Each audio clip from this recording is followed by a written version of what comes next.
Olá, meu nome é Fernanda, sou psicóloga e responsável pela Leveza do Afeto, Cuidadores Diferenciados. Hoje nós vamos conversar sobre autocuidado para o cuidador familiar. Então, retomando, hoje nós vamos vamos conversar sobre o cuidando de quem cuida.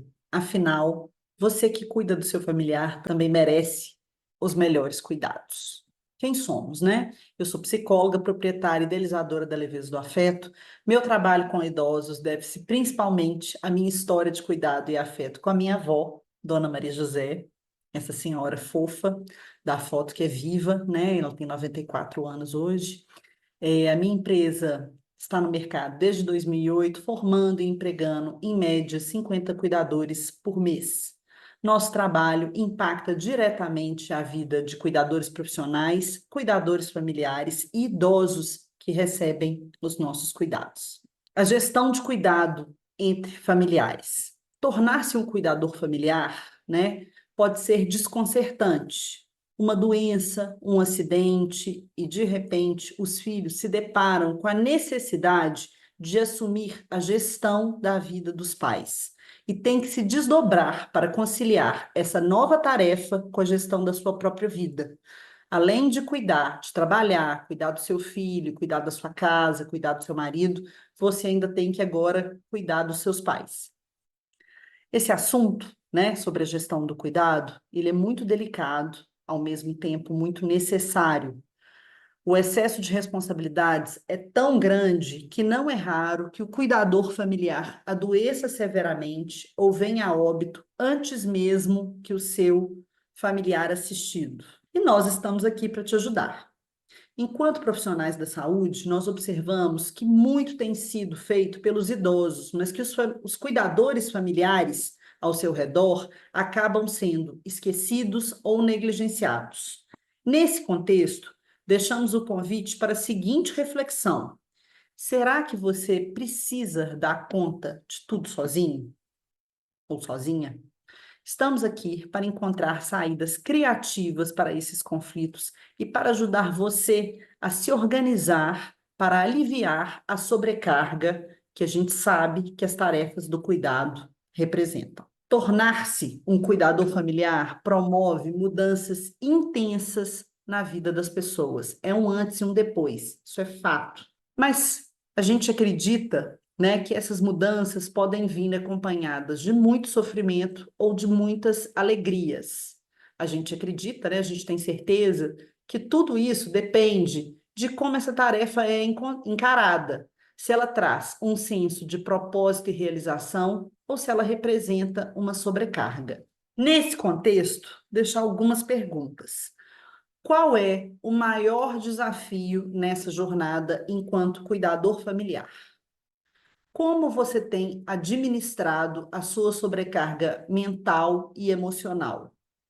Sobra algum tempo livre de qualidade para cuidar de você? Existe uma rede de apoio? Bom, dito isso, é preciso a gente pensar aí nas principais demandas na rotina de cuidados de idosos frágeis, que esse é o dia a dia, que é algo que é inviabilizado, que as pessoas não param para contabilizar a quantidade de tarefas que envolve a responsabilidade de cuidar de um familiar, né, de tornar-se um cuidador familiar. Fazer companhia, dar carinho e entreter. Se responsabilizar pela rotina de higiene, dar banho, troca de fraldas. Comprar medicamentos, verificar a validade e as receitas, né? Não deixar remédio acabar, toda essa logística. Acompanhar a consultas médicas e a exames, além das internações hospitalares. Contratar e organizar os dias de atendimento da equipe de saúde, fono, TO, fisioterapeuta, né? Fazer a gestão dos funcionários da casa, orientar e supervisionar empregada doméstica, cuidador de idoso, né? Faxineira, cobrir faltas eventuais de algum desses funcionários, providenciar compra de supermercado, sacolão, fazer a limpeza da casa, lavar e passar a roupa ou supervisionar a funcionária responsável por essas tarefas. Escolher e definir o cardápio das refeições. fazer a gestão financeira e pagar as contas da casa. E aí eu te pergunto, né, assim, de uma hora para outra, você que só dava conta da sua vida, tem que assumir tudo isso. Como é que você vai fazer? E aí eu te pergunto, assim, é possível ou você tem que dar conta disso tudo sozinho? Será que não existe uma rede de apoio ou com quem dividir ou um jeito de deixar essa rotina um pouco mais prática? É interessante aí a gente pensar aí nesse contexto, né? Quando as pessoas assumem o papel de cuidador familiar. Quando é que a gente se torna um cuidador familiar? De uma hora para outra, os filhos são obrigados a lidar com a inversão de papéis, em que eles são convocados a dedicar tempo, energia e recursos financeiros, algumas vezes, para garantir a assistência aos seus pais. Cada família se organiza de uma forma, mas tem algumas saídas clássicas, tais como tirar o idoso da sua própria casa, alojá-lo na casa dos filhos, dividindo os cuidados pela via de uma escala de plantão, o que faz com que a rotina de cuidados vire uma espécie de serviço. É muito comum quando você tinha ali o casal de idosos, né, assim, o pai e uma mãe, e aí um deles vem a óbito, e aí o outro idoso se vê sozinho, né? E aí assim fica essa preocupação de deixar né, sua mãe sozinha naquela casa enorme, enfrentando aí um processo de luto. Então as pessoas às vezes, os filhos tentam se organizar, tipo, essa semana a mamãe fica aqui em casa, né? E aí assim, é um arranjo inicial muito comum, mas dá muito pano para manga, assim, é muito complicado fazer essa gestão e fazer com que isso funcione, com que isso dê certo, sem muito desgaste para todos os envolvidos. Quem está se identificando, levanta a mão. Não podemos nos esquecer o quão difícil é conviver com uma pessoa que perde progressivamente as suas capacidades intelectuais e mentais e que de uma hora para outra se torna dependente para realizar as tarefas simples do cotidiano. Isto certamente abala a relação de todos aqueles que se encontram próximos ao paciente. Toda família, quando me procura, né, eu tenho uma conversa franca, eu, né, faço toda uma acolhida aí desse momento, que é um momento, né, muito complicado, e eu falo, olha, eu não quero ser o arauto do apocalipse, mas, né, assim, o prognóstico de cuidados com o idoso nunca é um prognóstico de melhora, é um prognóstico de cada vez mais dependência. Quando a gente faz ali algumas intervenções, entra com os cuidadores, melhora a rotina de cuidados, a rotina se estabiliza, né? O paciente dá retorno porque ele é bem cuidado, bem atendido. Mas o fato é que a tendência é que a dependência vá se tornando cada vez maior. Então, o ideal é que a gente se organize para não ser pego de calças curtas, né? Essa organização faz toda a diferença aí para a gente lidar com esse cenário de dependência. E ao se deparar com um contexto de dependência dos pais, talvez o maior desafio seja conseguir chegar a um consenso entre os irmãos sobre o que é melhor para os pais. Vamos pensar aí num contexto de três filhos, cada filho tem o seu pai interno, né? Cada filho tem a sua crença do que é melhor, do que vai funcionar, e cada um tem a sua realidade, né? Então, tudo isso precisa ser levado em consideração. E até que se tenha mais clareza sobre a direção do tratamento, é preciso muita conversa, né, assim, sobre esse momento de tomada de decisões, sobre o que vai acontecer, né, com a casa, com os pais, né? É preciso ter muita clareza e muita conversa e muita paciência, pois desafetos antigos costumam aflorar, tanto dos filhos com relação aos pais, tanto entre os irmãos, né? Assim, tem uma desorganização aí, assim, esse momento de lidar com essa coisa de dependência bate em cada um de um jeito diferente. E aí eu te pergunto, a gente chega na alerta polêmica. As tarefas de cuidado cabem exclusivamente às mulheres? Existe uma espécie de mito de que a mulher deve ser a única responsável, a única que encontra-se capacitada, né, para dar conta do cuidado do idoso. e que homens se relacionam com o ato de cuidar apenas com uma pequena contribuição ou uma ajuda. É muito importante desconstruirmos essa perspectiva e diminuir os reflexos dessa atribuição que se estende desde a desqualificação da capacidade do homem para cuidar até a sobrecarga das mulheres que constituem uma família. O que observamos nessa dinâmica é que as mulheres se sentem obrigadas a cuidar e a dar conta de tudo, e os homens se sentem excluídos. Ou seja, nesse contexto, ninguém está se dando bem. Vamos repensar essas crenças limitantes, dividir tarefas e incluir todo mundo na rotina de cuidados. Peça ajuda sempre que for preciso e valorize a capacidade que os homens têm de cuidar. Divisão de tarefas. Para que a divisão de tarefas seja justa, é preciso que todos estejam envolvidos de alguma forma na rotina de cuidados dos pais, se possível, aproveitando os talentos de cada um. Por exemplo, filhos com melhor traquejo com as tarefas domésticas podem ficar responsáveis por orientar e supervisionar os funcionários domésticos. Filhos com melhor traquejo com dinheiro podem fazer a gestão financeira dos gastos e assumir a função dos pagamentos dos funcionários. Assume o I-social, gente, é uma trabalheira louca, né? Então, assim, essa divisão aí ajuda todo mundo. E os outros podem ficar encarregados de fazer as compras de supermercado e medicamentos. Acreditamos que visitar, fazer companhia para os pais não deveria ser uma obrigação, mas sim uma atividade semanal prazerosa. E se pudermos fazer uma recomendação, seria, sempre que possível, né, gente, manter os almoços de domingo, os lanches de sábado e as comemorações de datas festivas. Isso faz, assim, uma enorme diferença no bem-estar dos idosos, né? E, assim, até para facilitar também o trânsito, a comunicação entre os irmãos, esses momentos precisam ser mantidos. Dicas para evitar o desgaste emocional e o burnout do cuidador familiar. Defina os objetivos razoáveis e possíveis de serem concretizados.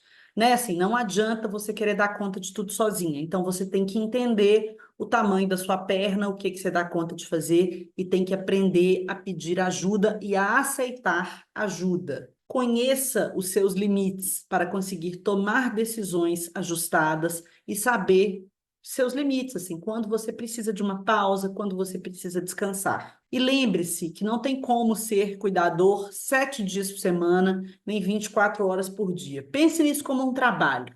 Alguém é sustentável trabalhar 24 horas, 7 dias por semana?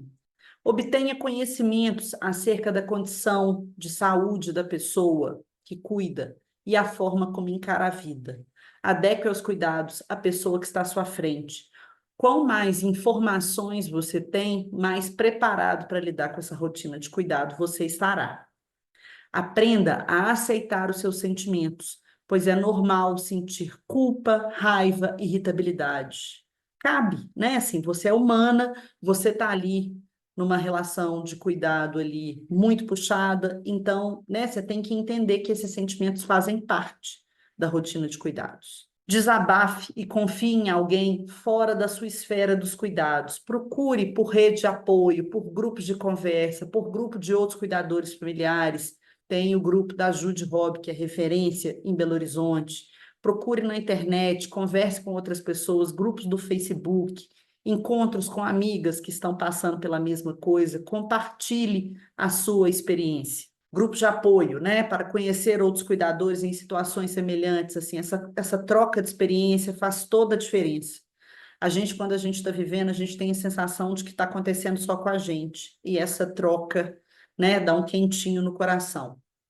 Torne-se saudável e positivo. Pequenos passeios, não abra mão de descanso e lazer, né? Pensa aí na sua rotina, o que que você pode aí colocar de prazeroso nessa rotina e seja realista em todas as atividades do cuidar. Não espere melhores onde não existem, aprenda a aceitar a realidade que o rodeia.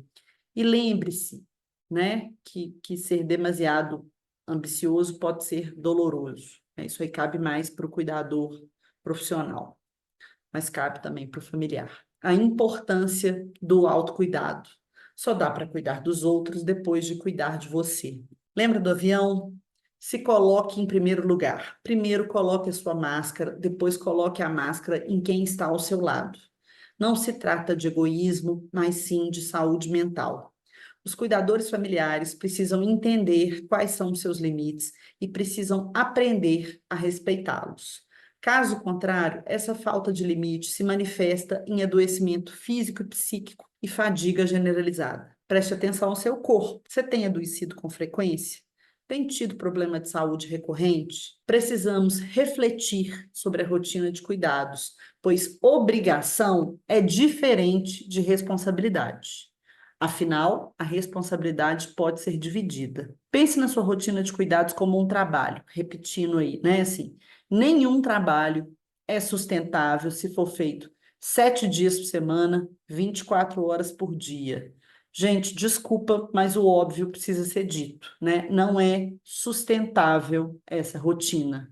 Aprenda a pedir ajuda, a aceitar ajuda e a dividir as tarefas. Aprenda a aceitar ajuda e, acima de tudo, abra mão do sentimento de onipotência. Eu tenho que dar conta de tudo sozinho.